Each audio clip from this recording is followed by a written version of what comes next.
All righty. Well, good morning, everybody. Welcome to Just Breathe. We've got you. This is the third in our three-part series. I think you all know I'm Jane Young. I'm the acting executive director here at the Shepherd Center, serving Oakton, Vienna, Reston, and Herndon. We are excited for our speakers today. They are all three subject matter experts, and we hope that you will leave today being fully appraised of all of your options as you move into the next steps of your life. But today's presentations, or any of them, could not have been done without our sponsors. Big thank you to Navy Federal Credit Union. Their speaker today is Anne Marie Ferdinando. She's going to be speaking about the lessons that we have learned about money throughout our lives. The next segment is from AARP. Their speaker is Sally Hurme. She is AARP's health, education, elder law attorney, and award-winning author.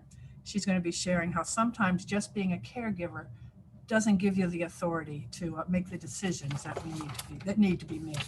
Our final segment is Jessica Channel, and she's a music therapist that we enjoyed last time so much. So she's going to be presenting a musical therapy session for us. But before we move on, I think most of you are probably familiar with the Shepherd Center, but I do see a couple names. So I will just give a few quick words about what the Shepherd Center is and all the wonderful things we do. Our vision is creating a world without loneliness. During these unprecedented times, we know that loneliness, depression, and isolation are a big problem, especially for seniors. So our vision is the impetus for all we do, try to connect seniors. In a nutshell, our programs we have three prongs, so to speak. We have free services, enrichment programs, and volunteer opportunities.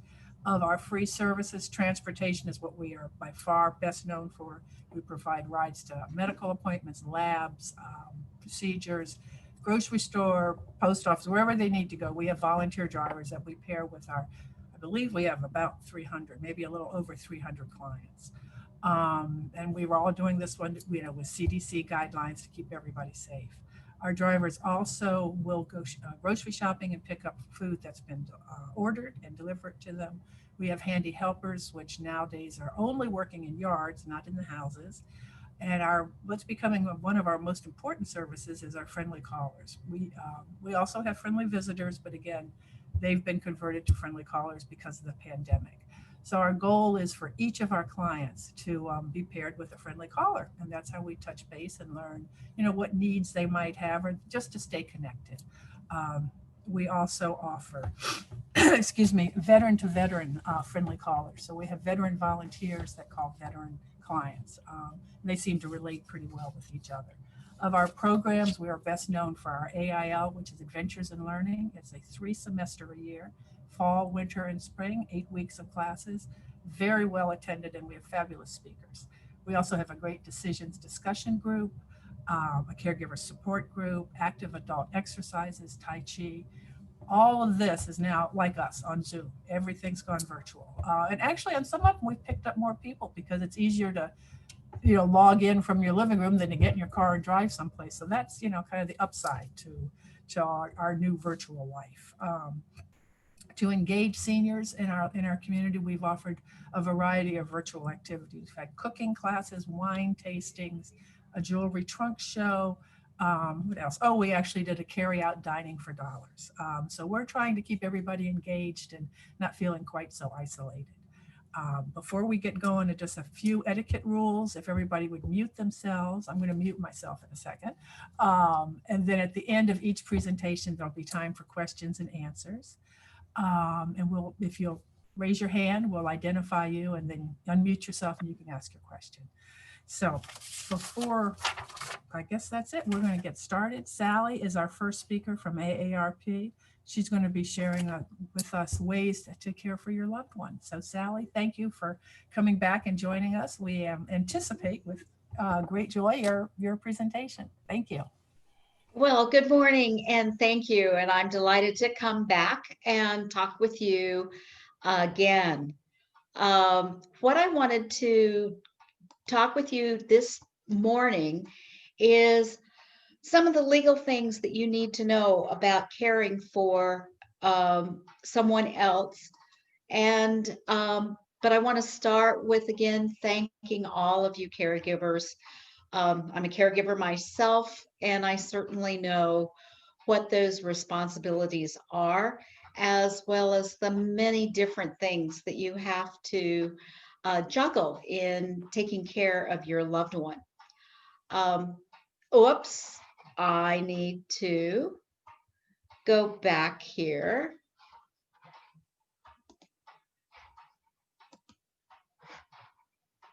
And share my screen. Sorry about that.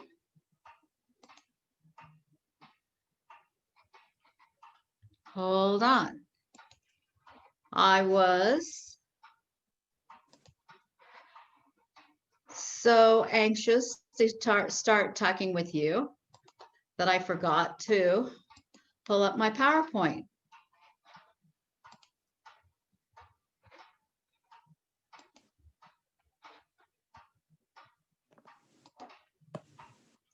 There we go. Okay, so now we're in where we need to be.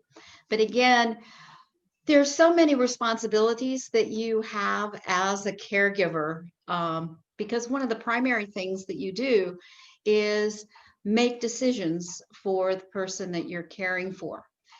And there are lots of legal issues that you really do need to understand as you go forward in making all those various decisions. Just wanted to sort of give you a bit of background about myself. I'm an elder law attorney.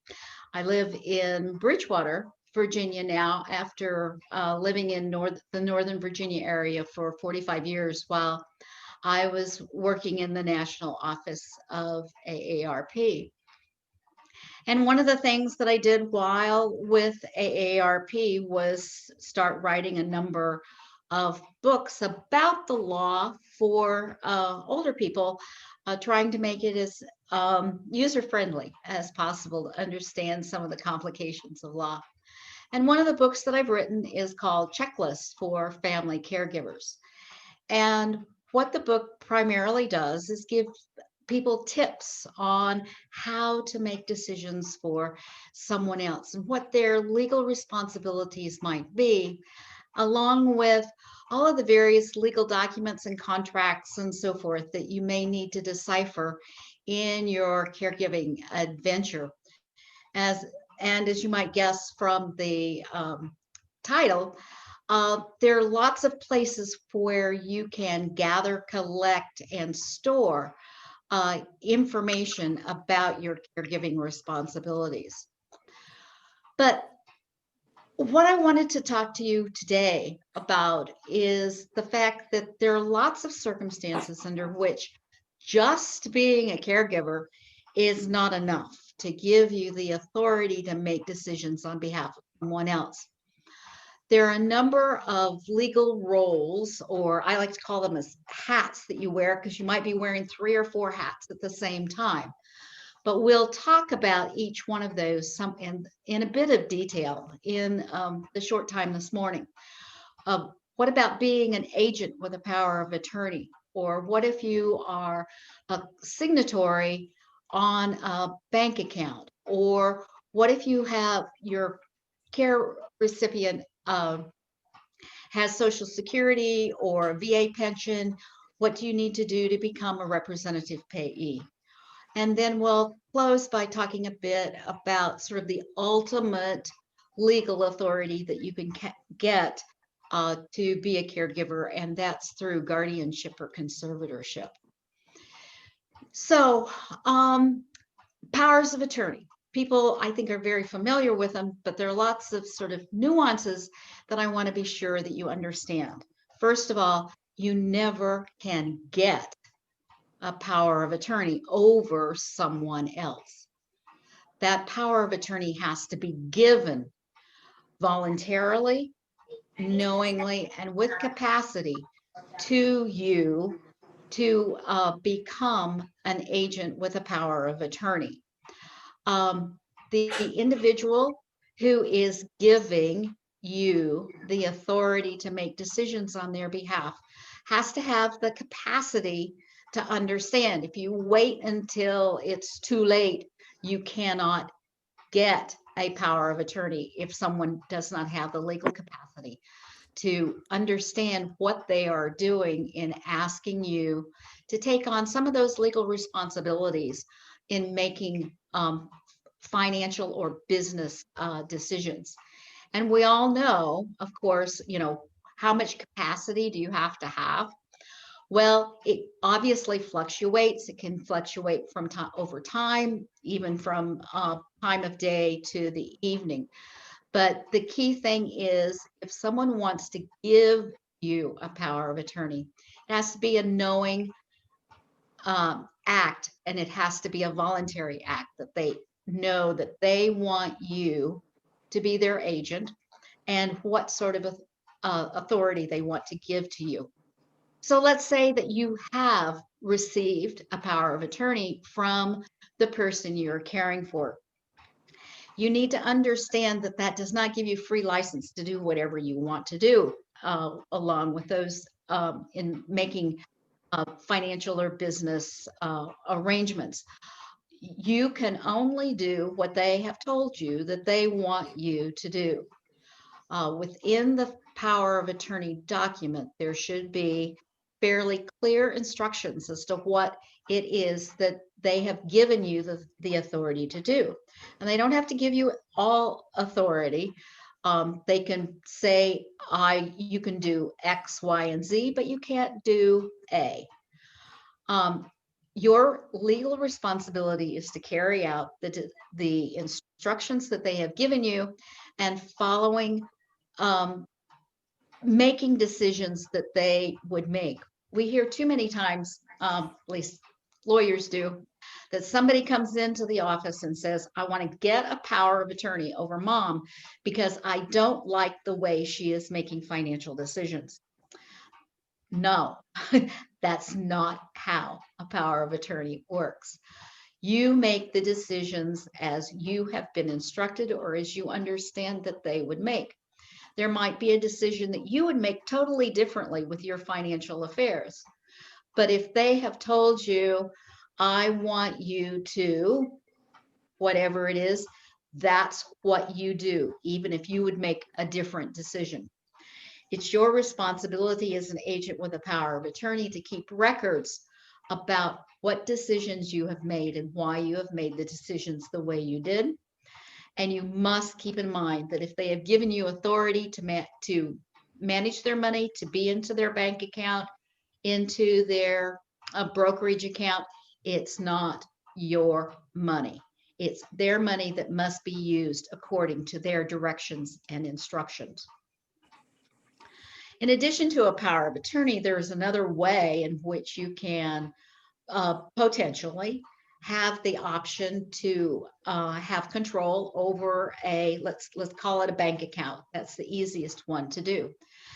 You must understand that there are a number of different kinds of bank accounts that all have different legal ramifications to them. And there are big consequences as to how that bank account has been created or set up, or what we call titled. Your loved one may have a bank account that is individual in their own name. Unless they give you signatory authority over that account, it's not your money. You can't access it. You can't use it. It's theirs. Lots of times people have joint bank accounts. This means that there is joint ownership of the assets within that account. And either person, either joint owner, can make deposits, take money out, and use the money any way that they wish. However, there's some caveats that I'll get into that in a moment. There's one other kind of bank account that can be created is what's called a pay on death, or a POD. And basically, this is an individual account in which the owner has said, at my death, whatever's left in this bank account, the money shall go automatically and directly to the named beneficiary on that account. Until the account owner's death, the beneficiary cannot touch that money. They don't have any right to it. The creator of the account can spend it, can close out the account, can do anything they wish to with the account. It just, on the death of the creator, the beneficiary automatically gets that money, but not until then. Probably the best way for caregivers, at least if they're not spouses, to have the authority to use someone else's bank account is to create an agency or convenience account. This is a special kind of account that should be available within any bank. It gives the other person, let's say the caregiver, you, the authority to have access to the account and to write checks and to use the money for the benefit of the owner, but they do not have any rights, so to speak, to the money. And upon the death of the account owner, the agent on that account has no right to any money or the balance in the account. So let's say you are the joint owner on a bank account. It may give you the right to access all of the money in the account, but joint bank accounts are fraught with issues. Probably the least complex is with a spouse as the joint owner. You've probably had that account with your spouse for your entire marriage. Actually, my husband and I have joint bank accounts, but he has his account on which I'm a joint owner, and I have my account upon which he is the joint owner. And that way we can kind of manage the money, and that helps in the way we manage our individual financial responsibilities. But when a child is added to a bank account to their parent, that child really needs to understand that that money is not theirs, even though legally it is. It's ripe for abuse for the child to say, oh, I'm a little short on my rent this month. I'll just write a check from mom's bank account and I promise I'll pay it back. Well, lots of times that never happens. There is a fiduciary duty of a joint owner on a bank account to be aware of them, that they are not to rob or steal or misappropriate the money in that joint bank account.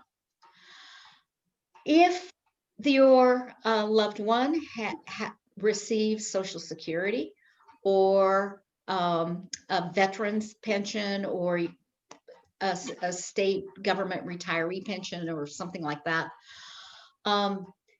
there is an administrative process by which you can get the authority to manage that benefit. Let's just keep it simple and talk about a Social Security check. That might be retirement or a disability check. You can apply to the Social Security Administration. They determine whether the individual has lost the capacity to manage that account and give you the administrative authority to receive and spend that Social Security benefit. A rep payee only has authority over the specific benefit, we'll call it at this point, the Social Security. That Social Security check, although it comes to the representative payee, must be placed in a separate special bank account. And again, it is not the rep payee's money. They have a fiduciary duty to use that money only for the necessities and benefit of the Social Security recipient. So let's say you are the representative payee.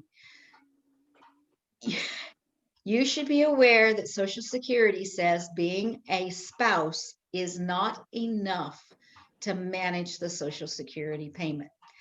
Now, I know there are a gazillion spouses out there who receive the Social Security check and put it into a joint bank account and then just spend it for the family expenses. According to Social Security, that is not correct. If you ask Social Security, they will tell you that you must, even as the joint bank account owner or as the spouse, must apply to be a representative payee. I'll have to admit there are a lot of people who don't follow that, but particularly, let's say you're not a spouse, you're not a joint owner on a bank account, but you are a caregiver, let's say for your parents who receive Social Security, you must apply to be a representative payee. As a representative payee, you can only spend that money on the individual's basic needs for food, clothing, and shelter. You must keep records of how you spend that money. The bank statement for the special account that you've created where the Social Security money is deposited is going to be sufficient record keeping. And on an annual basis, you must account to Social Security as to how much money you've received and how you have spent that money. The ultimate legal authority that you can receive to make decisions for another person is guardianship or conservatorship. In Virginia, you can be appointed as guardian over the personal affairs or conservator over the financial affairs of an individual. It is a last resort. You should apply for guardianship or conservatorship only if nothing else is in place, no joint bank accounts, no power of attorney, no advance directive, which I'll talk about in a moment, or the person has lost capacity to sign any kind of legal document. You must petition the court to apply for to be appointed as guardian or conservator. The process is very costly, lengthy, emotionally, and financially devastating. But what it does is create the ultimate legal authority that you can get to make decisions as a court supervised decision maker. So let's say you are a guardian. You will receive from the court letters of guardianship, which will lay out your designated legal responsibilities and duties. It's important that you know the extent of what you can do according to Virginia statute, as well as the limits to your authority, what you cannot do. You have the ultimate fiduciary responsibility, again, to make decisions as the individual would have made them if they could, as well as to include them in the decision-making process to the greatest extent possible. Again, you will have the responsibility to report to the court with a personal status report that explains what decisions you've made, what issues you encountered, whether the person still continues to need the services of a guardian. And if you are a conservator, then you would give a detailed financial accounting of all receipts and disbursements. That's kind of on the financial side, which is where there are lots of legal complications, but also on the medical side. You need to understand that there are other documents that will assist you in making personal decisions about the medical decisions that need to be made. There's a bundle of legal documents and authority that come together. One is called the living will, which is basically a limited document, very important, but very limited as to what decisions can be made toward the end of life for life-sustaining procedures. As important as the living will is, it is just a piece of paper which has nothing other than the words on it. And that's why it's so important to have the second component part of an advance directive, which is the durable power of attorney for medical affairs. And this creates the spokesperson who can stand behind the advance directive, the directions in the living will, and the additional areas of responsibility in making decisions that the patient has given to their agent. And it gives the individual the legal authority to make decisions on behalf, medical decisions on behalf of the individual. So let's say you are the healthcare agent for your loved one. The patient makes the decisions whenever they can. The authority under an advance directive comes and goes to make medical decisions. Always the patient makes the decision if they can. What you as a healthcare agent are, you stand in the wings to make sure that the individual's wishes are carried out as expressed in the advance directive. Again, just like with a financial power of attorney, you can do no more than you have been given authority to do, and you must follow the directions in the directive. Again, you do not make decisions as you would make them about whether the individual gets a vaccine, gets a flu shot, has surgery, has chemotherapy, gets an antibiotic. All of those decisions are patient directed, and you only make sure that their wishes are carried out. You should think of yourself as being the eyes, ears, and mouth of the patient to make sure their wishes are honored and carried out. So that is, in a very quick succession, some of the other kinds of legal authority that you can have. On the screen, I've given you a list of resources. AARP's Caregiving Resource Center is full of further information about your caregiving responsibilities. The American Bar Association has a wonderful advanced planning packet about being a healthcare agent. The Consumer Financial Protection Bureau has a wonderful series of guides of managing other people's money on guardianship, rep payee, powers of attorney and trusts and so forth. And the National Guardianship Association has excellent material on understanding your responsibilities as a guardian or conservator, either through fundamentals of guardianship or their standards of practice. But now I would just be glad to take any questions if we have enough time. Can Scott or someone else? Yes. Help me. Scott, can we get back to the regular screen? Get out of Sure. so we can see if any hands. Just put the logo up. Okay, well, I only see 4 people. Does anybody else have questions? Can you see the full? Can you see everybody? Yeah, in grid mode. Yeah. Okay. Go ahead, Linda. Okay. Wow.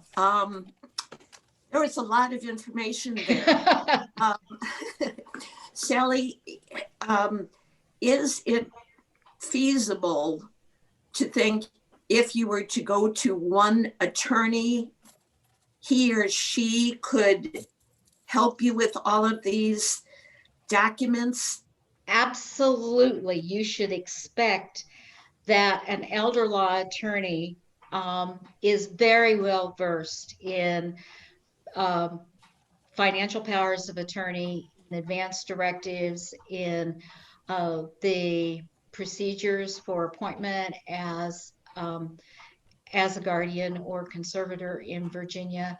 And typically all of this should be part of an advanced planning package that makes sure that you have the authority that you need to carry out your caregiving responsibilities. Typically, I think you would find that an elder law attorney would expect to do all of these or all of the documents that you need to have in a comprehensive plan to make sure you have all of the authority that is necessary and appropriate. Do you still do that? No, I don't. But I would highly recommend that you go to the National Academy of Elder Law Attorneys, NALA, which has a directory of lawyers who specialize in the same sort of things that I'm talking about. That's NAELA.org, National Academy of Elder Law Attorneys. And there you will find throughout Virginia, in Northern Virginia, there's some wonderful elder law attorneys. And Linda, I can give you some recommendations also. I know some of the elder law attorneys in our area. Jane, thank you. I will take you up on that. Sure, no, give me a call anytime. Are there any other questions? Yeah, I have a question, Sally. Yeah. This is Scott here. This may be kind of technical, but I was trying to understand the representative payee situation that you were describing. So let me give you a scenario. So my wife and I have a joint account. All right. When we both turn 65, we're both going to be getting Social Security. Right. So what you're really saying is, to be in compliance fully with the representative payee regulations, is we should actually have separate bank accounts, one for my Social Security check and one for hers, and then she would be a representative payee on mine and I would be a representative payee on hers? Or can it all be done in one joint account, or how do you finesse that sort of issue? they still need to be separate accounts, and but you only need to be a representative payee, like for your wife, if the Social Security determines that she does not have the level of incapacity necessary or in which she cannot manage her affairs. Okay. It's a different criteria than the appointment of a guardian, but just you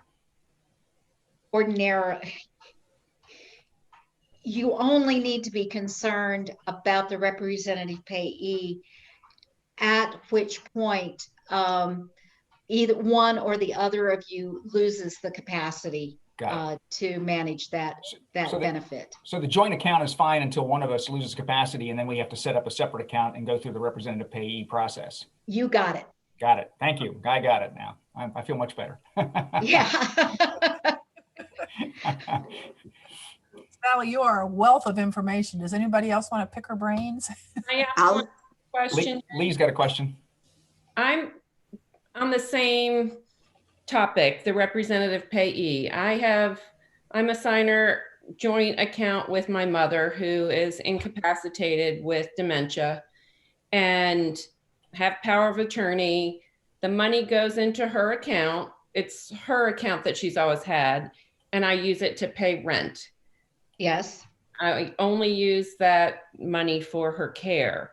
Right. But I've never done anything to report to the Social Security Administration. Is there something that I need to be doing? Okay. In the income that your mother receives, part of that is Social Security benefits, right? Correct. Okay. Technically, that Social Security benefit should go into a separate account, distinguished from the account in which any other income goes. It is separate because she has investment accounts and she has her checking account, which is where that money goes. And I use both accounts to pay the bills on her behalf, but. Okay, all right.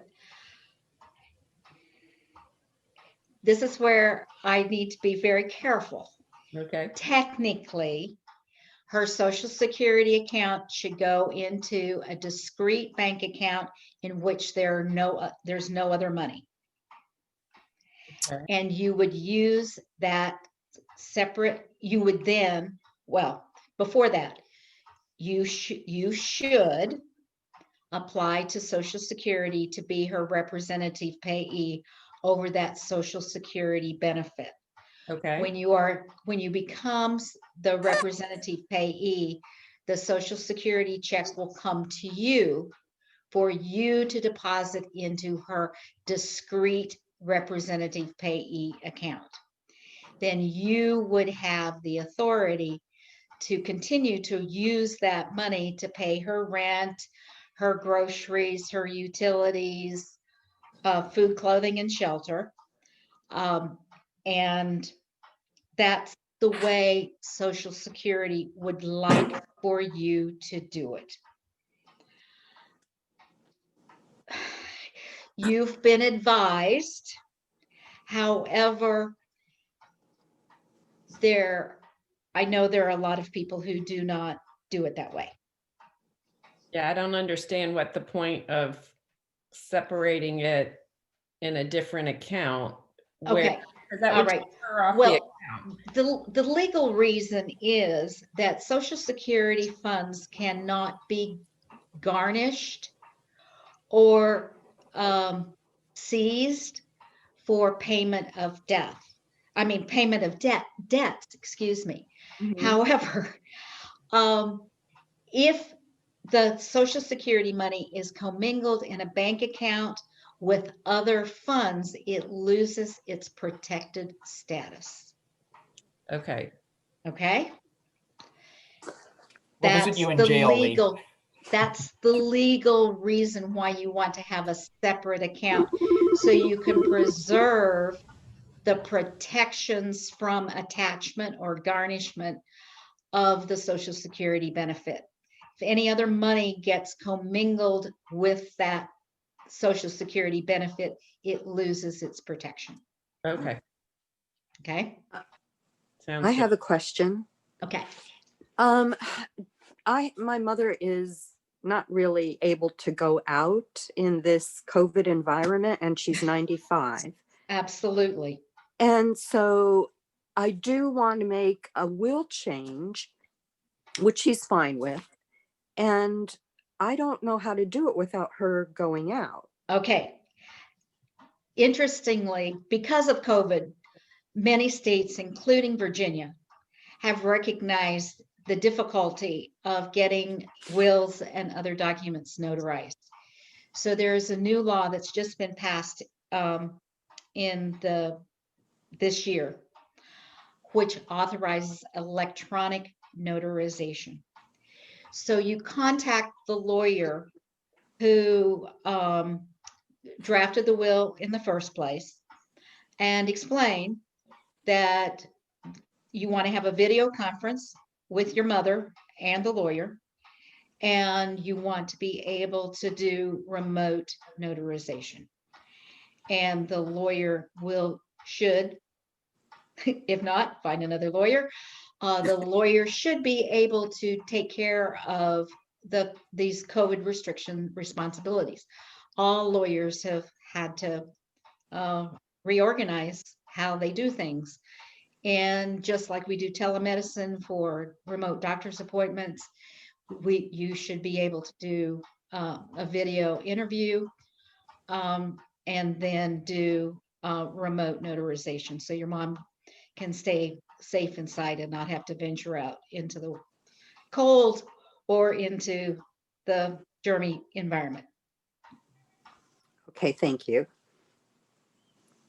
I have another one if nobody else does. Go ahead, Linda.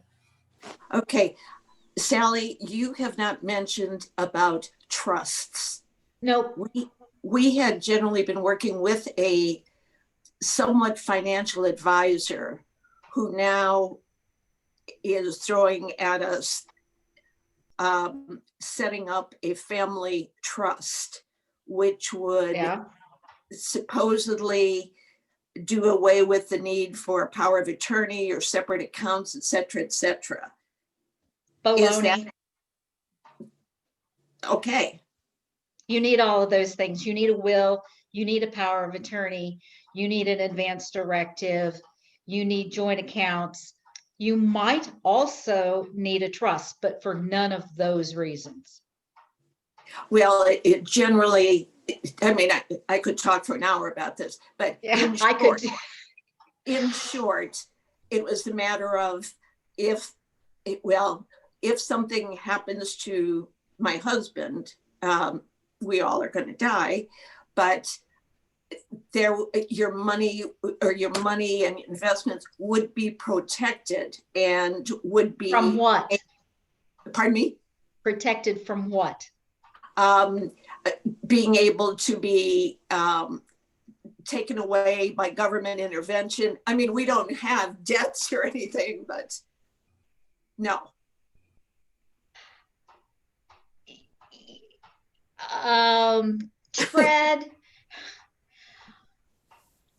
Tread gently in thinking that a trust is an essential document. I could do a whole hour just Sure. on trust, but you should only have a trust, I believe. It will not replace any of the other documents, but you may want to consider a trust if there are specific financial circumstances in which a trust is the only or best way to solve that financial issue. But as anybody who is telling you that you need a trust so you can avoid probate, you need a trust so you don't need a will, you need a trust so you don't need a joint bank account, they are telling you the wrong reasons where a trust may be appropriate. Okay. Talk to somebody else. All right. Is a trust the only way to preserve money against a nursing home and estate recovery? Nope. Do you care to elaborate? No.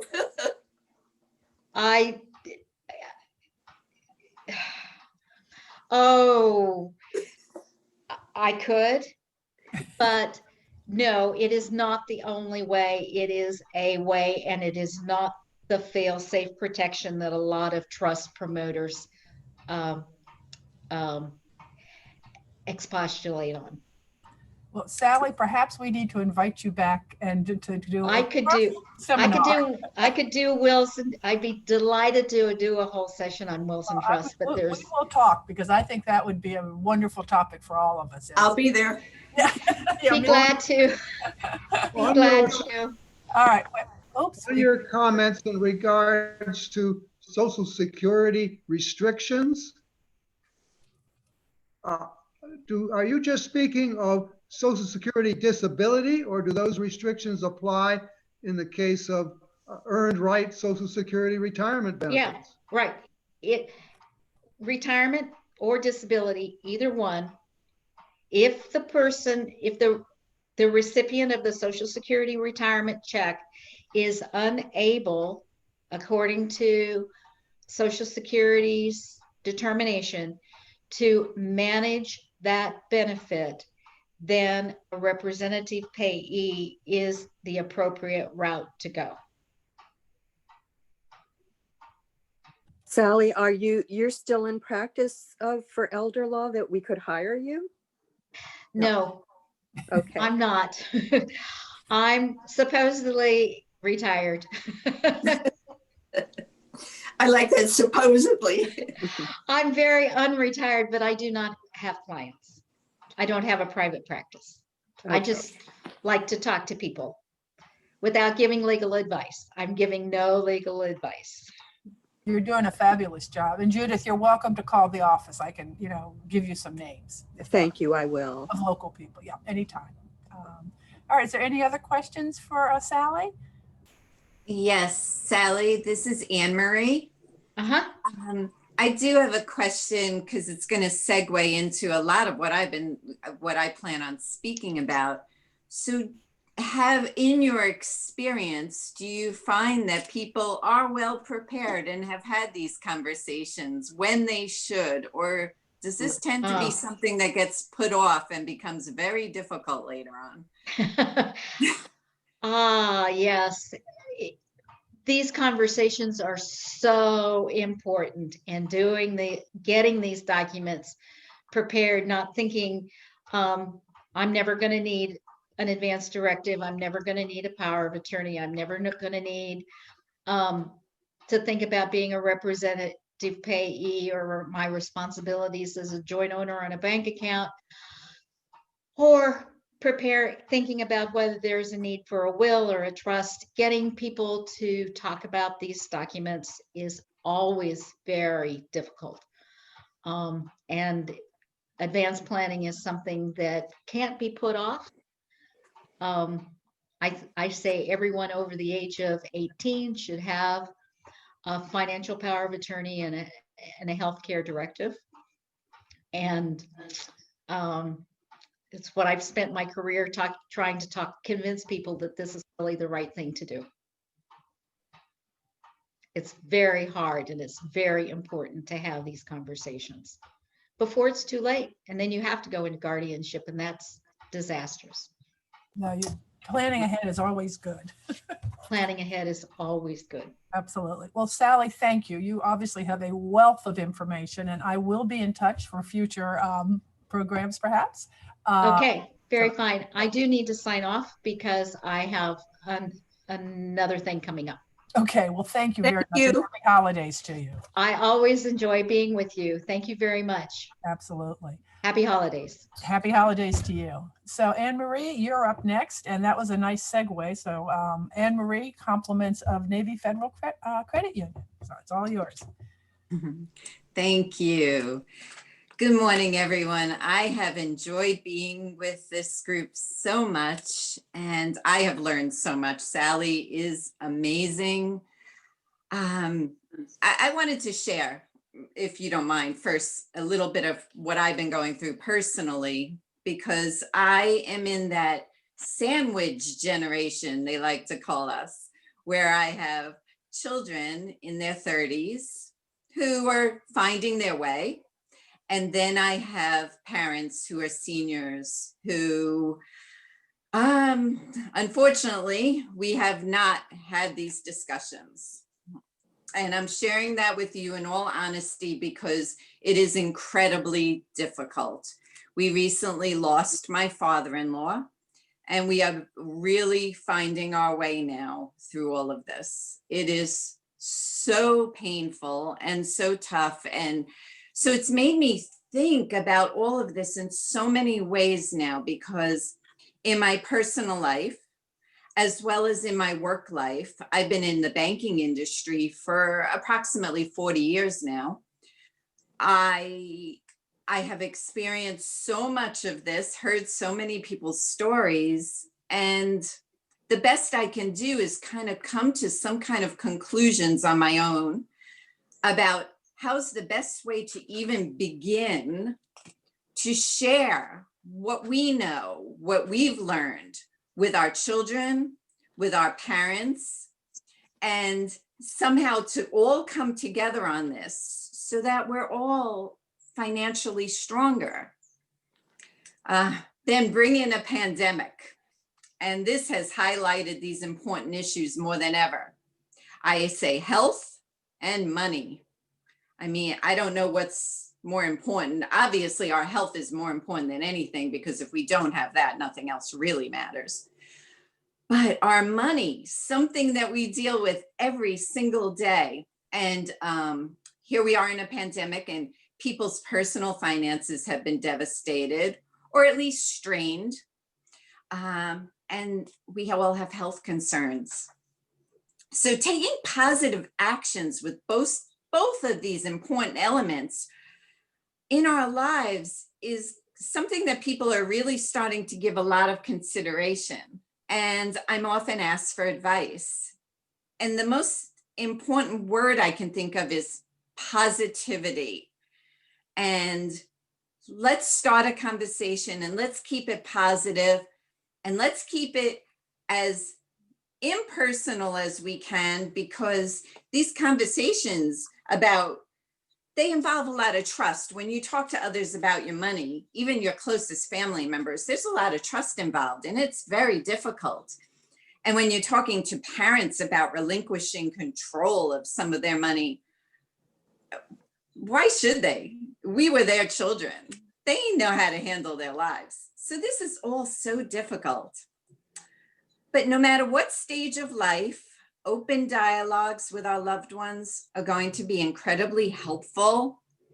And this is such a great time for us all to think about this as we gather or not gather for the holidays. A lot of us will be doing virtual holidays. I know we did that for Thanksgiving. This is a good time maybe to even bring up the topic in lighthearted, positive ways. This is what I do when I teach young people to get them interested in thinking about money, talking about money.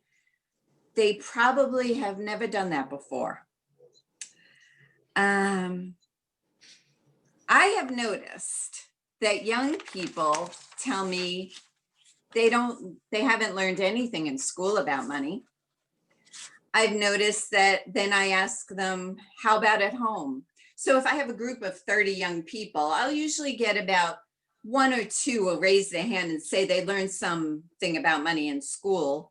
And then maybe 4 or 5 will raise their hand and say, yeah, I've heard something at home. My parents, my grandparents have taught me something.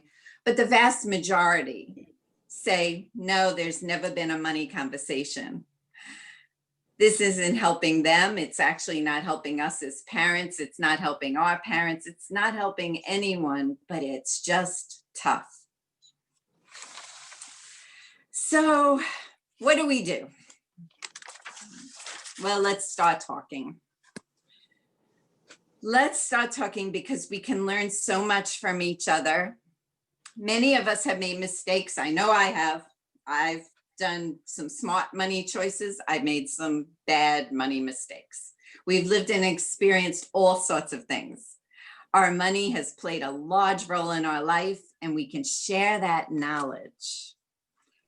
You know, different generations have vastly different points of view. I read this and I thought, this is so true. 69% of older people, it said, this is from one study, view monetary gifts as a loving gesture, right? We write a check, we give you some money, we offer to help pay with an ongoing expense. This is loving. How wonderful is this? But a good number of millennials, when asked the same question, view that as a way of an elder person exerting control or influence, not necessarily seeing it as the gift that it's intended to be. Different points of view. Very, very interesting to me. So I would rather help young people with the knowledge they need to make great money decisions. That is the real gift. We all know, hey, teach a man to fish, right? Teach a man to fish, he will eat for the rest of his life. So this is how I like to approach money with young people. Okay, sharing the available published information and resources. Now, young people have been raised in a digital age. Their life is on these cell phones. Oh, they love these things and the computers and the internet. And they use it so easily and so wisely, hopefully at times, most of the time, because it's easy for them. It's second nature. So follow that lead and show them things that are going to make sense to them in the way they like to learn. If you've never seen this online, there is something called a compound interest calculator. You can just type that in. And, you know, I was messing around before the meeting with sharing my screen so that I could show you what the compound interest calculator looks like, but I don't know that it's actually working. Would anybody mind if we tried just for a second? You should be able to share a screen. Go ahead. Okay, cool. Let me see if I can do that. It should pull up your browser, Anne Marie, and then you need to click on that. If it's, does it have any sound with it, or is it just No sound. okay? So you should be able to just click on this, there you go. Can you see No. a calculator? No. Okay. No. Do you have your browser open? When you I- when you click on share screen, you should see anything that's open on your screen should appear on the computer, and then you just got to click on the browser that's open, and then hit share screen. Okay. Let's try.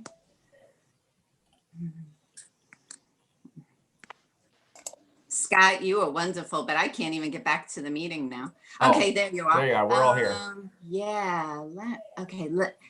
Let me try one more time.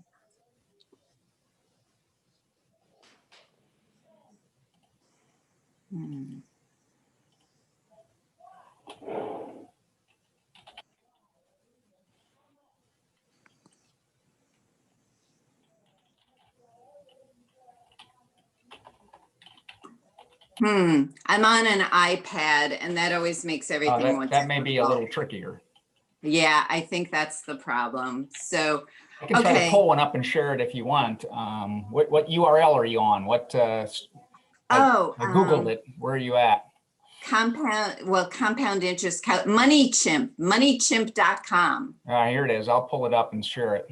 Oh, awesome. But you have to tell me what to do with it if you want. See, this is teamwork. Okay, this All right. goes back to what I was talking about. Together, what we can do is amazing because look, it's not working for me, but look, Scott. Right. Oh, you are awesome. You see it now? Yeah.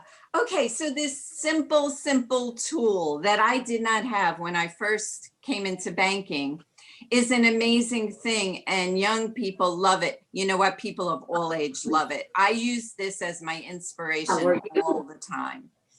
So, You want me to put some numbers in? yeah, let's do it. Okay, what do you want me to put in there? Let's pretend that you have a current principal of $100.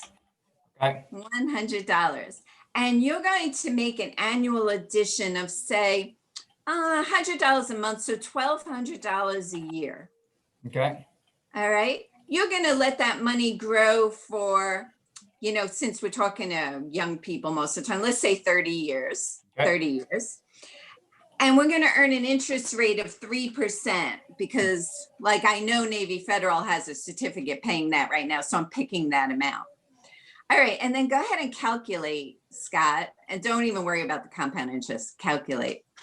Okay, so now you can see that their future value on their money is $59,000. They saved $1,200 a year for 30 years. So they saved about $36,000 of their own money, but they've nearly doubled their money. Look at the value is almost $60,000 just by saving over time. Your money has this amazing capacity to grow, and you can make this really, really exciting because young people know that they're going to be able to save far more than that. I always help them know that they're going to be able to save far more than that over time. So Scott, if you just change that annual addition to say $5,000 and then recalculate, and let's see what we have now. Wow. Yeah, right. $245,000. Now, do you think the average American has $245,000? You're right, they don't. They don't. But they can, because it's not that hard to do this. The key is consistency over time. Thank you, Scott. That's perfect. So you guys all saw that. It's available online. Thank you so much, Scott. That was awesome. What a gift it is to just share that with everyone in your life. It's not like you're talking anymore, right? It can be hard, especially for some young people, to accept information. Oh, what do you know? But they're going to see it right there and they're going to be inspired. I want to tell you a little story that I love to share with people, and some of you may have heard this one already. It's about Benjamin Franklin. Now, Benjamin Franklin was kind of a really smart guy. He knew a lot of stuff. You know, one thing he really believed in was that money makes money, or as I like to call it, the magic of compounding. He knew that time was the key. So over a long period of time and consistent savings, your money will grow exponentially and can really be something very valuable. Benjamin Franklin had two favorite cities, Boston and Philadelphia. So about 200 and something years ago, he decided that he was going to gift his favorite cities with this endowment. The money that he gifted was a small amount then, but it was approximately $100,000 in today's money. Very small amount then. So $100,000. He said that he made stipulations, and it gets complicated, but I'm going to simplify it. You can lend out some of this money to grow the cities, to help businesses grow, but we also want you to invest this money for the future. And in his will, there's the will again, which is an all-important document because it helps you to tell people exactly what you want. All right, he said, I want this to last for 200 years. You can do this and you can do that. You can lend some, you invest some, but for 200 years, I want this to go on. Well, to make it simple, over all that time, and even though some money was spent and some money was used for wonderful things, that $100,000 became $6.5 million. So inspirational. If none of that money had ever been withdrawn, it would have even been far greater, millions upon millions of dollars. And then I like to tell young people when I'm telling them this story, well, you know, most of us don't have 200 years to invest our money. That's true, not as individuals. We don't have 200 years, but we also don't need $6.5 million to have an amazing, wonderful, secure life. We just need to start saving now and save consistently. And it's remarkable what you will have and how it will add to the security and overall benefit of your entire life when you have your own money to fall back on. When there's emergencies, and there will be, from your transmission gave up and you have to replace it, and you don't want to use a credit card. How nice to have an emergency savings account for things like that. To a health crisis, to a job loss, to things that we're all dealing with right now. And more than ever, young people are willing to listen. In fact, everyone is more willing to listen more than ever before, because when you live through such a time as this, it has great impact on you emotionally. I grew up in the household of my Depression era grandparents. So I grew up in their home. They lived through the Depression. I learned more from those great people than I could ever learn in any book. And I'm going to boil it down to the utmost simplicity right now. Don't spend your money, just save it. Just get what you absolutely need and no more. Have I always done that? No. Okay, before we got in this meeting, and I won't share this, thank goodness I'm not in the same room because this would be embarrassing, but I have my shoe boxes on a shelf. And these shoe boxes are tall, a big layer of shoe boxes. And I thought to myself, I am about to go into this meeting and talk with my friends today about having money conversations and especially doing things smartly. And why in the world does anyone need that many shoes? Right? But but then that's what I mean. We all make mistakes. I don't need that. I'm sorry about that. It's good. I keep them right where I can see them every single day to remind me. Now that's a mistake, so don't do it. So we know how we could talk with young people. And the most important thing is just to share stories like the Benjamin Franklin story, share resources like the compound interest calculator. Navy Federal has great resources. Please look at our website. That is navyfederal.org, O-R-G, and you don't have to be a member to enjoy our resources. They're available to everyone. And there's something called Making Sense. Making Sense delves into every topic there is about money. And there are videos and all kinds of great, really inspiring kind of educational lessons there. Another great thing to share with your whole family. Any topic they might be interested in, saving to getting out of debt and everything in between. So I've been dealing mostly right now with talking with my senior family members about money and how do we do this? Well, I thought to myself, what if I use the same approach and I just make it all very positive and in a sharing nature? So I'm telling them stories about myself and my own experience.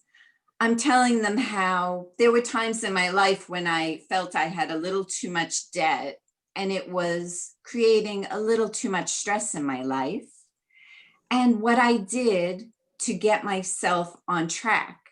And there's all kinds of kind of fun ways to get out of debt, from picking your smallest balance and putting everything you can into that to pay it off fast to make you feel inspired, to the opposite, which would be like choosing your highest interest rate on any debt you have and putting all your extra money into that to pay it off fast.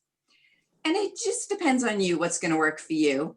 But I started sharing these stories with my family of things that worked for me and how much better I feel with this reduced stress and this extra money that I can save.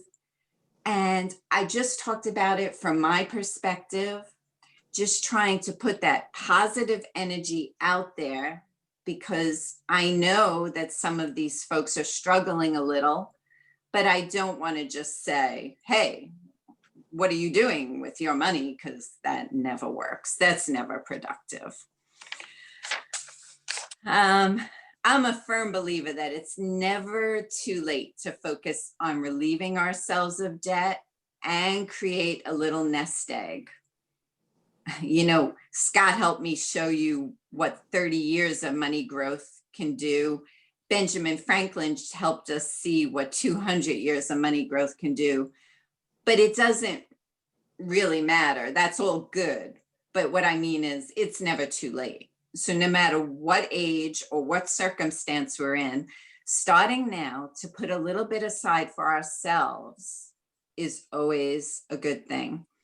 And if we need to pay down debt as well as build up savings, we can do that. There are ways to do that. I personally would be available to any of you who would like to speak to me personally. I would be very happy to talk to you about it. Also, if you're a Navy Federal member, you can always call any of us or walk into your branch if you're so inclined during COVID, because our branches are open. And we have wonderful people who would love to talk to you about this. And you can talk with someone who's not family, if that works for you better, about different ideas for how to start a savings plan and how to get out of debt or pay down some debt or whatever you want to do. It's not too late. It never is. And little changes can make a huge difference. Stress relief, that's the most important thing to me. Jessica's going to help us with that. There's so many ways to help relieve stress, but one big one is to get your finances in better order. That is a huge one. Money can be the greatest joy in our life. Lack of money can cause a lot of stress. So we're here to help. Anyone who would ever like to call me personally is certainly welcome. My number, if you have a pen and paper, this is my cell phone, is 732-962-5425. That is 732-962-5425. I'd love to talk with any of you. So, do we have any questions today on any of that? That is clearly more than generous of you. Thank you so much. That's fabulous. Any questions for Anne Marie? Anybody? Yeah, I have a question. This is Scott.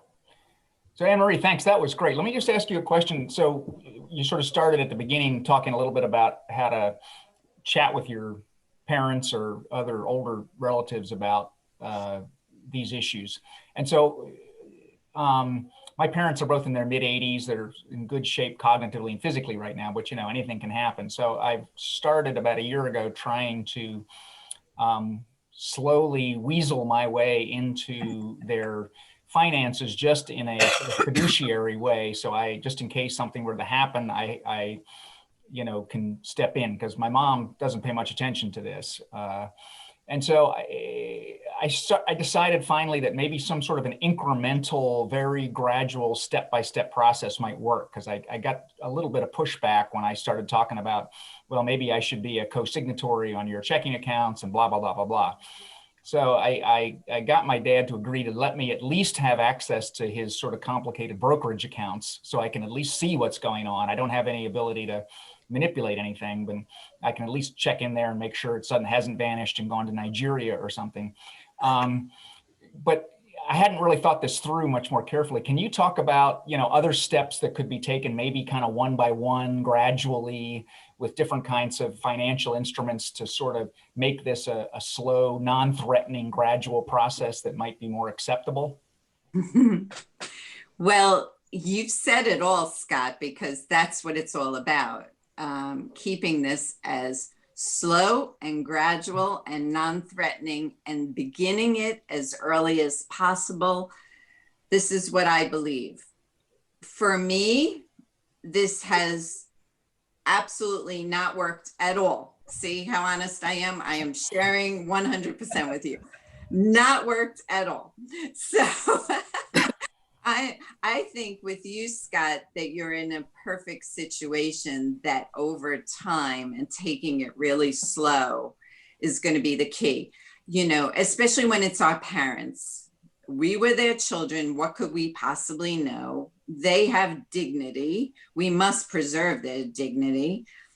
We certainly don't want to make them think that in any way we're trying to take control, or that we even care about where that money goes.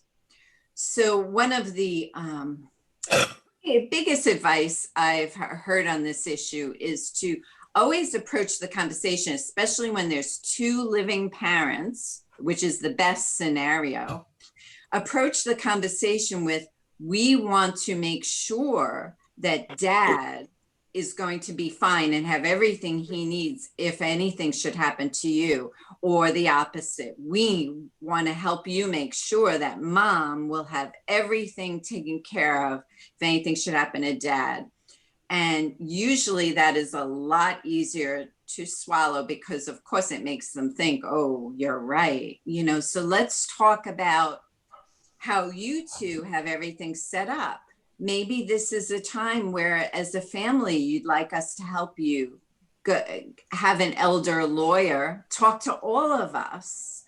I mean, I think that is a wonderful thing if we can all get in agreement and actually talk to an elder attorney so that they can really guide us through everything.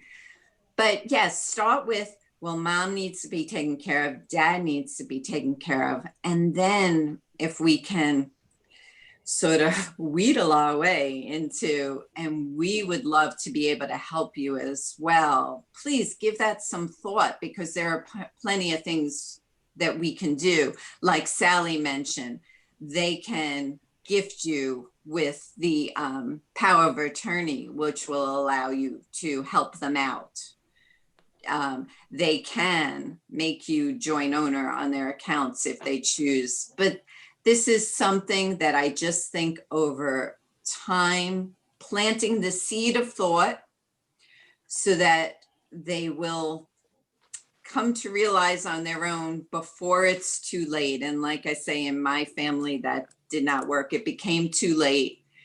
And like Sally told us earlier, that's not a good position to be in. We also don't want to be frightening, right? So that's why these conversations are so hard. We don't want to say, oh my God, but you know, I heard about these people who didn't do anything and then look what happened. So I think, Scott, you're on a great path, but just maybe try that first. Talk about making sure that the other parent has everything they need and the ability to take care of everything they need when one should pass. Yeah, I'm sorry. I hope that answers it. There's just no great answers for this. We just find our way as best we can. Thank you. Yeah, thank you. Any other questions for Anne Marie? No?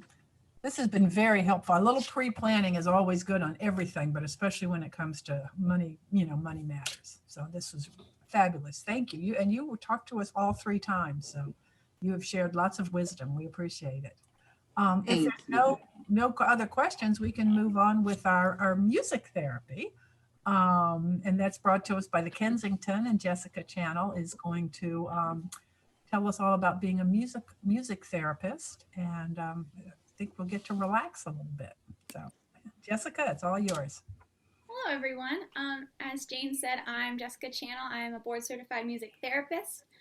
And I work with a company, Helping Harmony Music Therapy, and we're so excited to be partnering with the Kensington Reston.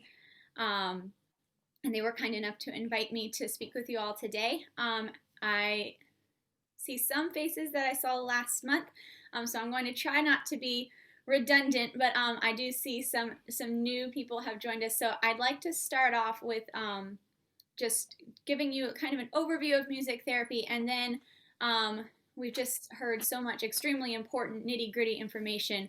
And so last week we worked on some relaxation with some deep breathing and listening to music, and today we're going to kind of use music as a way to exercise our brain, but in a very lighthearted way. So now that we've dealt with all of the heavy stuff, we're going to look at how music can affect our health, which is so important. Music therapy is an important part of healthcare, but we're going to keep it lighthearted as well, to kind of help us relax after all that, because that's such important information, but also a lot to take in. I know I was taking in a lot of information. So music therapy, just to start, music therapy is the clinical and evidence-based use of music interventions to accomplish individualized goals within a therapeutic relationship with a credentialed professional who has completed an approved music therapy program. And we talked about last month, well, what does that mean? Especially what does that mean for me if I'm searching for music therapy as part of my healthcare team. And so that just means that when you are looking for music therapy, it's an alternative therapy. All of our therapists need to be board certified. They need to have gone to an accredited school before they can even sit for that board certification. And then we're going to be helping you achieve goals that aren't necessarily related to music. So while a music educator might be teaching you how to play an instrument or how to read music, we're going to use all of those elements, the music, the words, the tempo, the rhythm, the melody. We're going to use those to address something else. And that can look like a lot of different things. Last time we kind of looked at a broad overview of, well, what are some of those things that music can work on? And there are a lot of different goal areas. We can address mood or emotion, maybe regulating that or lifting that. We can work on, physical rehabilitation. I'm working with a physical therapist. Can you partner with them and really help? Because I'm working on, maybe I've had a fall and I'm working on rehabilitating my gait or your walking pattern. Well, music therapy can come alongside and help with that. It might be for cognition, so that brain function, keeping that as maintained as we can throughout the aging process. It might be, I want to continue to learn, but, I'm not able to learn in the same ways I maybe once was. How can we adapt learning at this point? And it might just be socialization. It might be voice control with Parkinson's. It can look like a vast many different things that we can work on. And so today, instead of looking directly at that, how music can help with our mood, hopefully we're going to look at two goal areas. So last time we looked at our mood and our relaxation to music, our breathing, keeping that deep breathing going, helping us to calm maybe our anxiety or lift our spirits if we're feeling a little down. But this time I'd really like to look at our cognition, so that brain function and all of its vast many aspects. I would encourage you, today we're just going to take just a small snippet to look at this. But if you are interested in music therapy or seeing maybe a cognitive approach more in depth or anything like that, I would invite you. The Kensington Reston is hosting some virtual music therapy. It's called Music Therapy Thursdays. And you can join me and a couple of others to explore some music therapy, just to kind of see a little bit more in detail what it's all about. And those are at 2:00 on Thursdays throughout December. And if you go to the Kensington Reston's website, you can look under events and sign up. Let us know you're coming, and we'd be happy to have you. But today I'd just like to give kind of a snippet to kind of help you understand, hopefully, what this would look like. And so I would like to start with just kind of going over the aspects of cognition that music therapy can work on. When we think of our brain and all the things that it does, we don't always break it down into all these pieces, parts, but when you start to think about it, our brains do so many different things. And so a couple of the things that music therapy addresses most in cognition is looking at long-term memory. And that can be your procedural memory. So the memories of, well, how do I do this? How do I, what's my recipe to make this special dessert for the holidays? Or it could be an episodic memory. So something that's personal to you. Maybe it's, music can help us think of a memory of, maybe you hear the song that you danced to at your wedding, and that brings back a lot of memories, maybe in more detail, because you've linked them to the music than otherwise you would have thought of or thought you were able to recall. It can work on the different types of attention, helping you stay focused on a task, helping you stay focused on a task when someone is doing something else right next to you. Our short-term memory, that remembering the grocery list, which I'm finding maybe that's the part that COVID is affecting in my brain so much, is I'm not having to remember my grocery list because I'm doing my grocery shopping online. And so I don't have to remember that list or forget that list at home and try to remember it in the grocery store. And all of these things are aspects of our brain that without use, they might not be as sharp as maybe they were. And so, like I said, my short-term memory is probably not quite as sharp right now because I'm not doing all of the remembering when I forget my lists at home. But music therapy, we would work on keeping those neural pathways in use. Maybe we're helping to improve some that haven't been used in a while, or maintaining some for as long as possible throughout the aging process. It looks different for everyone. And that's one of the wonderful things about music therapy is it's individualized. So you can work with a music therapist one-on-one, just like you might a physical therapist or an occupational therapist. Or you can work with a music therapist in a group. I do a lot of groups in and out in the community, in assisted livings, in dementia care. And even in those groups, the music therapist is individualizing to every participant. And so whatever your goal is, a music therapist would be helping address. So today I would really like to just really quickly look at some of those aspects of cognition in a fun holiday fashion. So we're going to be a little festive since it is December and there are so many holidays upon us. So I would like to start with divided attention. So that's that aspect of I'm doing something and you're doing something else. And we're doing it at the same time. And I need to stay focused on my task and you need to stay focused on yours. A lot of times a music therapist might address this in a choir setting where people are singing different parts. If you're a singer and you want to pursue that, that might be a way that a music therapist would address it for you. But not all of us want to sing in a choir. Not all of us necessarily would seek out a choral environment or feel comfortable in it. And so we're going to try something different today. So we're going to start with the very well-known Christmas classic, Jingle Bells.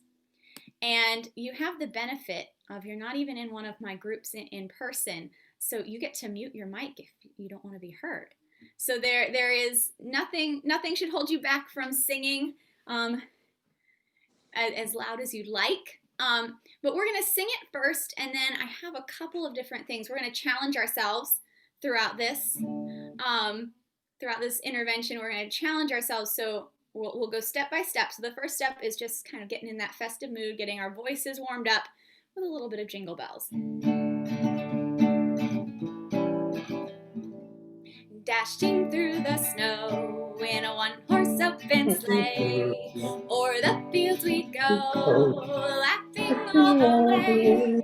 Bells on bobtails ring, making spirits bright. What fun it is to ride and sing a sleighing song tonight. Oh, jingle bells, jingle all the way. Oh, what fun it is to ride in a one-horse open sleigh. Hey, jingle bells, jingle all the way. Oh, what fun it is to ride in a one-horse open sleigh. All right, so we made it. And I love to see everybody singing who has their camera on. Makes me feel not so alone. I always tell my groups when we're able to meet in person, I would really like you to sing because it's not as much fun when you're singing by yourself and no one wants to hear me just, sing all day. So I need your full participation here. And so we're going to practice that chorus one more time. Obviously, very familiar song. Hopefully you have it under your belt already, but we're gonna practice it, keep it fresh in our memories. Because that is the part that we're going to focus on for this challenge. So join me. We're going to do a little bit more practice. You can think of yourself in a choir. We're practicing now. So just in that chorus right at Jingle Bells. Jingle bells, jingle all the way. Oh, what fun it is to ride in a one-horse open sleigh. Hey, jingle bells, jingle all the way. Oh, what fun it is to ride in a one-horse open sleigh. All right, so that's the only part you have to remember. That well-loved chorus. And I'm going to ask you to sing it one more time. And I would love for you to focus on keeping going. No matter what happens, you just keep singing Jingle Bells there wherever you are. If you have people with you, encourage them to sing along. The more the merrier. And it will help you because we're going to work on that divided attention. So you're singing Jingle Bells. I'll start with you just like we did before. I'll cue you in. I'm going to put the guitar away so we don't have too many things going on at once. We don't need to stress our divided attention. This is supposed to be our relaxing portion. So you're going to be singing Jingle Bells. I'm going to come in just like we did before, and I'm going to tell you to keep going. And then I'm going to start singing a surprise Christmas classic. So no matter what, try to keep singing Jingle Bells. If you get off, try to come back in. If you don't think you can, just sit back and listen and see if you can recognize the Christmas classic that I'm singing to share with the group afterwards. So without further ado, let's give it a try. Remember, you're singing Jingle Bells, starting from right where we are. Here's your starting note. Jingle bells, jingle bells, jingle all the way. Up jumps Turtle, Santa Claus, down through the chimney with lots of toys, all for the little ones' Christmas joys. Ho, ho, ho, who and go, ho, ho, ho, who and go, up on the housetop, click, click, click, down through the chimney with good Saint Nick. All right. So I'm going to, if it's all right, I'm going to take liberties instead of a question and answer time right now. How did it go? If you'd like to share, you can say it went terribly, or I got through it. I saw people keep singing. Those who I could see their faces, they kept going. Sadly, I was singing along with you midway though. Okay. Kind of all of a sudden just switched and like, oh no, I got wrong song.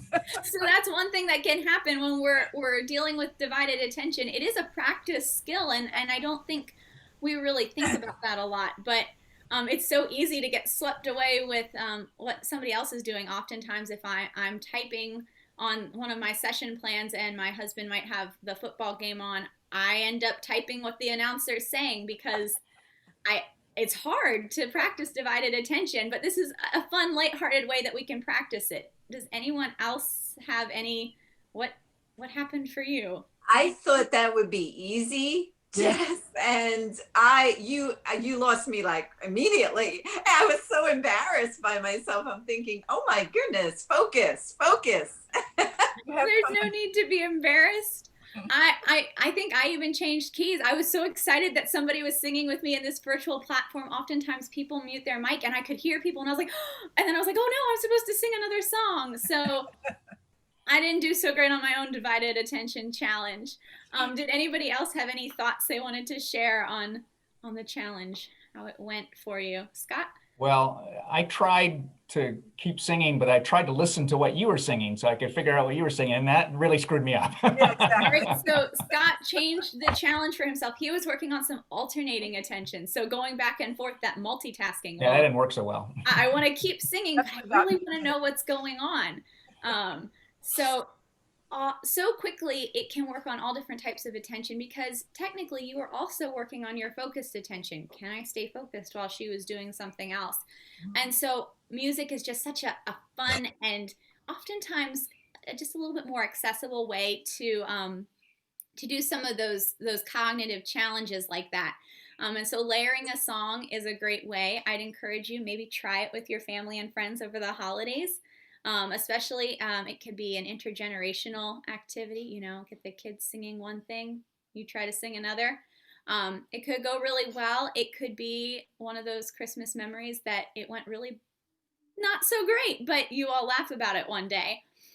And so for the rest of my time, I would like to touch on a couple ways that you might be able to use music over the holiday season with your loved ones. With your family and friends, even if it is over the computer or the telephone this year, using music to just kind of help cognitively keep those neurons firing, keep those neural pathways, blow the dust off without getting out as much. We might not be using every aspect of our brain as we might normally, and so this could be a good way to kind of get back in the swing of things.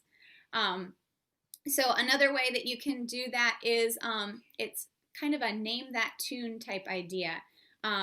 Join with some family, some friends, some people that you know, and play a portion of a song. Maybe don't start at the beginning. Start at a place in the record or the recording or the online, like on YouTube. Start at a random spot in the song and see if they can guess what song it is. It can be holiday tunes. It can be just classics that you love to listen to in music. But that is often a fun way, and it gets, everyone is able to participate. So you can bring music that you love, your grandkids, your kids can bring music that they love, and everybody's learning, everybody's using all of their brain. You know, kids are out of school over the holidays, so it gets them using their brain a little bit too, in amongst eating all the cookies and drinking the hot chocolate and things like that. That is my personal favorite. And then you can also just do some music listening. You can do it on your own. You can do it with others. Listening to those holiday songs, you know, music comes and goes. There's new music coming out all the time. So throughout the year, we hear all of this different music. But, you know, December hits, or sometimes a little earlier, and we hear these same classics, these carols and things, songs related to the holiday that you celebrate. And they're very well known, they're very well loved, and so they're really ingrained in our brain, and our brain can associate memories with music. So if you've listened to music at a specific time, a specific song, well, that might cue a memory that you might have thought you've forgotten. It might be of a Christmas or a holiday past. It might be of a tradition. It might just be of a person or something you met while listening to a specific song. And that can be a wonderful way to just access those long-term memories, even, you know, memories that you thought you might not be able to access anymore. Sometimes music can cue those for us because it's processed all over the brain. And just use it as a time to reminisce. You can share it with family or friends. You can also use the music listening as a time to build new memories, like with our divided attention challenge. It's always a way you can do it. And then there are also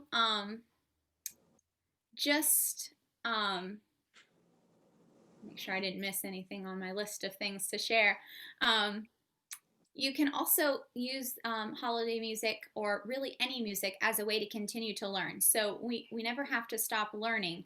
And so one thing I like to add to my sessions a lot of times is just finding out, using the music as something to learn about. Sometimes a music therapist might work with someone, they want to continue learning, so they want to learn an instrument. And that's a wonderful way. Or they want to, you know, learn a specific song, or you know, something like that. But it can also look, you know, some people, they don't want to learn an instrument. They don't feel like taking another thing on like that. But that doesn't mean we can't use music to learn. So I have found that there are so many fascinating stories that go along with songs, and we oftentimes don't know them, but we could learn them. And so it's a little bit of trivia. So I'd like to end with some trivia and another song. So I'm going to play another holiday classic. I would encourage you to sing along. Remember last time we talked about how deep breathing and singing is really good for our lung capacity and our vocal cords. So you would be doing yourself and your health a favor if you sing along. The song is Silver Bells. I will sing some of the verses and the chorus. If you only know the chorus, you are welcome to come in and out. Does not matter to me. I just love to see people singing. You can even hum along if you're not sure on the words. But here we go. We're going to do Silver Bell.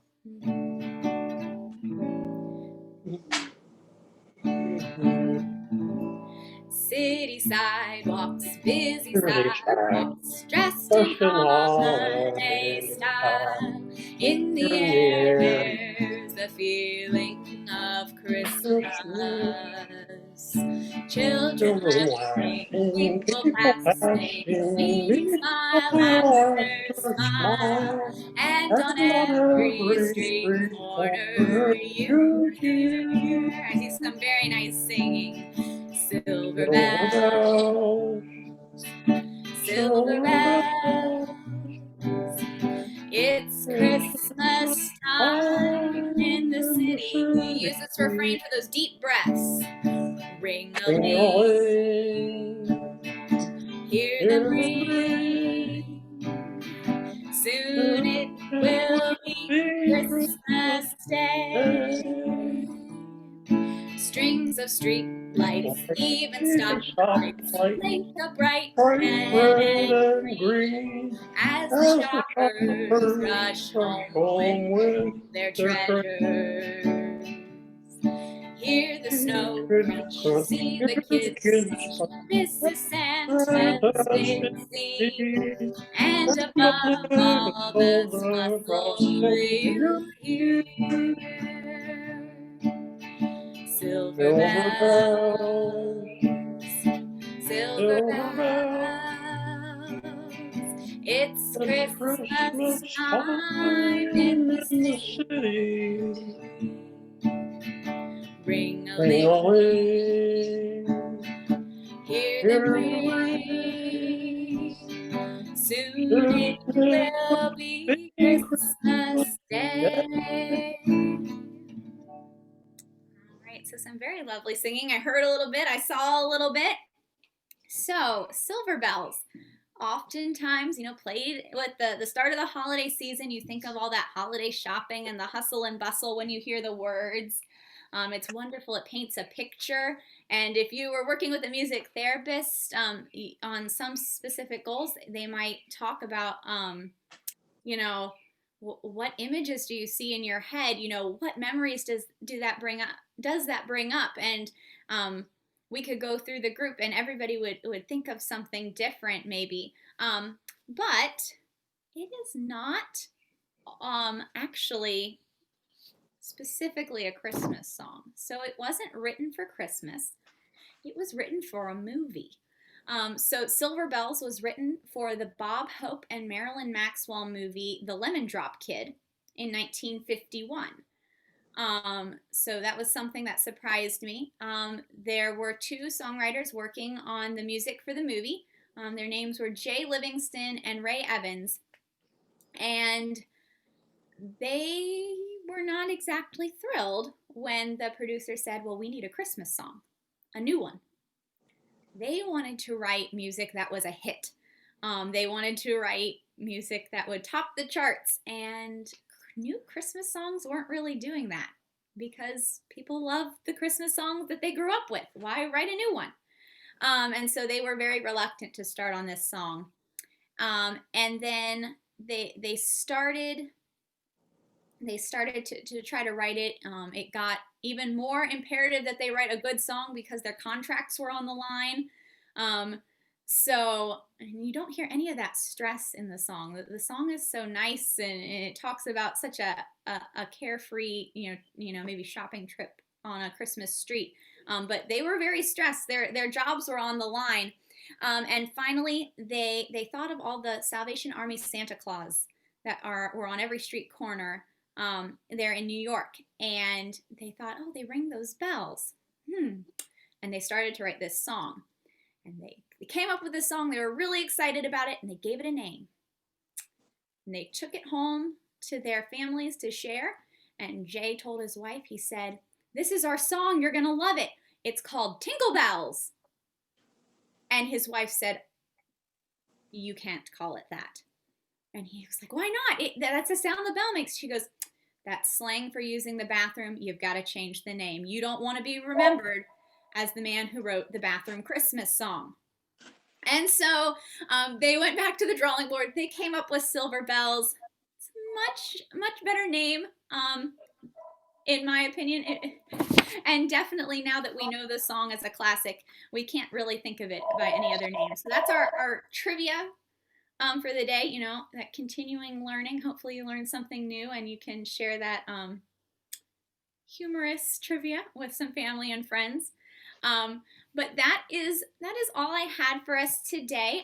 But I would like, if anybody has any questions about music therapy or how to use music for your benefit of your health over the holidays, I'd be happy to answer any of those. Or That was fantastic. Thank you so much.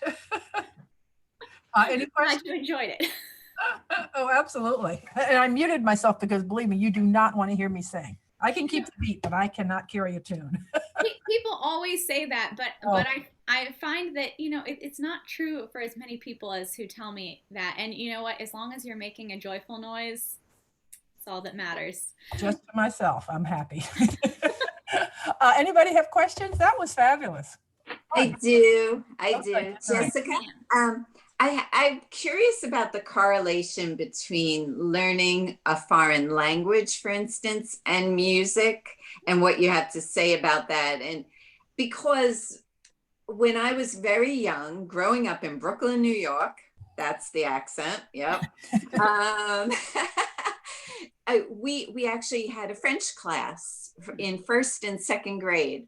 And there's very little I can remember, but every single word of those songs that we sang, Alouette, Jante Alouette, I can recite those perfectly. So is that kind of like the same brain kind of thing going on? Yeah, so from my study of it and what I learned in my program is because music is processed all over and it's stored all over our brain, it's accessed differently. And so that can help with that, as well as the fact that it's a good tool for encoding. So that's oftentimes why you hear a lot of singing in like preschool classes and things. You put the alphabet to a song because it is processed all over, it's encoded differently. And I'm not a neurologist, so I don't know all the nitty gritty details, but because it's encoded differently and then recalled, oftentimes that sticks with us for a lot longer. And because you're also, you're recalling that tune, and that tune can lead you to recall those lyrics as well. So I think that's part of it, because music can be linked to that. And like you said, you remember the French that's in the song, but outside, you haven't used it as much. Whereas you might be able to, brush up on it a lot faster than myself, who's never taken any French and probably shouldn't try. But with the songs, it's encoded differently, and you can just, pull that out a lot easier. Yeah. It's fascinating to me. It really is. Like how our brain works and does all of that is very cool. Yeah. Amazing. Anybody else have any comments or questions? No? Well, thank you. This has been a wonderful session today. I learned so much and then had so much fun with the music, and I love the trivia. I'm going to go home and share about Tinkle Bells. That makes me giggle. Anyhow, unless anybody else has anything to add, I think we can adjourn for the day. And thank you to both. I know Sally is off, but Anne Marie and Jess, you both did fabulous jobs. We appreciate it. And happy holidays to both of you. And maybe we can do this again. So we good? All right. Thanks, everybody. Thank you. Bye. Bye.